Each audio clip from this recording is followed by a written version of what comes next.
ಆ ಶ್ರೀಕೃಷ್ಣ ಪರಮಾತ್ಮ ಈ ಭೂಮಿ ಮೇಲೆ ಅವತರಿಸಿದ್ದಿನಾನೇ ಶ್ರೀಕೃಷ್ಣ ಜನ್ಮಾಷ್ಟಮಿ. ನೀವೇನಾದರೂ ಈ ಕೃಷ್ಣ ಜನ್ಮಾಷ್ಟಮಿಗೆ ಇಸ್ಕಾನ್ಗೆ ಹೋಗ್ಬೇಕು ಅಂದ್ಕೊಂಡಿದ್ದೀರಾ? ಹಾಗಾದರೆ ನಿಮಗೊಂದು ಸುವರ್ಣ ಅವಕಾಶ. ಇದೇ ಆಗಸ್ಟ್ 15-16ನೇ ತಾರೀಕು ಇಸ್ಕಾನ್ ಟೆಂಪಲ್ ಕಡೆಯಿಂದ 100+ ಲಕ್ಕಿ ಮೆಂಬರ್ಸ್ಗೆ ಪಾಸಸ್ ಕೊಡ್ತಾ ಇದ್ದಾರೆ. ಲಿಂಕ್ನ ಬಯೋದಲ್ಲಿ ಹಾಕಿರ್ತೀನಿ, ಹೋಗಿ ರಿಜಿಸ್ಟರ್ ಮಾಡ್ಕೊಳ್ಳಿ. 100+ ಲಕ್ಕಿ ವಿನ್ನರ್ಸ್ನ ಇಸ್ಕಾನ್ ಅಫಿಷಿಯಲ್ ಪೇಜಿಂದ ಅನೌನ್ಸ್ಮೆಂಟ್ ಮಾಡ್ತಾರೆ.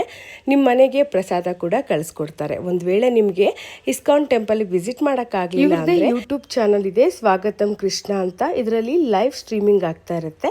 ಹಾಗೆ 16ನೇ ತಾರೀಕು ಕ್ವಿಸ್ ಕೂಡ ನಡೆಯುತ್ತೆ. ಇಲ್ಲಿ ಪಾರ್ಟಿಸಿಪೇಟ್ ಮಾಡಿದ್ರೆ ಪ್ರೈಸ್ ಕೂಡ ಸಿಗುತ್ತೆ. ತುಂಬ ರಶ್ ಇರುತ್ತೆ, ಹೇಗಪ್ಪ ಸಿಗ್ತಾ ಇರೋದ್ರಿಂದ ಹತ್ತಿರದಿಂದ ದೇವ್ರ ದರ್ಶನ ಮಾಡಿ ದೇವ್ರನ್ನ ಕಣ್ ತುಂಬಿಸ್ಕೋಬಹುದು. ಒಳ್ಳೆ ದರ್ಶನ ಸಿಗುತ್ತೆ.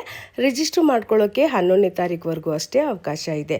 ಹಾಗಾದರೆ ಇನ್ಯಾಕೆ ತಡ, ಈಗಲೇ ರಿಜಿಸ್ಟರ್ ಮಾಡ್ಕೊಳ್ಳಿ. ಹಾಗೆ ಈ ದರ್ಶನ ಬಂದು ರಾಜಾಜಿನಗರ್ನಲ್ಲಿರುವಂಥ ಇಸ್ಕಾನ್ ಟೆಂಪಲ್ಗೆ ಅನ್ವಯಿಸೋದಿಲ್ಲ. ಈ ದರ್ಶನ ನಿಮಗೆ ಕನಕಪುರ ರೋಡ್ನಲ್ಲಿರುವಂಥ ಇಸ್ಕಾನ್ ಟೆಂಪಲ್ ವೈಕುಂಠ ಹಿಲ್ಗೆ ಅನ್ವಯಿಸುತ್ತೆ. ಒಳ್ಳೆ ದರ್ಶನ ಸಿಗುತ್ತೆ. ನಾನು ಕೂಡ ರೀಸೆಂಟಾಗಿ ವಿಸಿಟ್ ಮಾಡಿದ್ದೆ, ತುಂಬಾ ಒಳ್ಳೆ ದರ್ಶನ ಸಿಕ್ತು. ಹಾಗಾದರೆ 16ನೇ ತಾರೀಕು ಇಸ್ಕಾನ್ ಟೆಂಪಲ್ಗೆ ಹೋಗೋದನ್ನು ಮರಿಬೇಡಿ. ಶ್ರೀಕೃಷ್ಣನ ದರ್ಶನ ಪಡ್ಕೊಂಡು ಪುನೀತರಾಗಿ. ನಮಸ್ಕಾರ.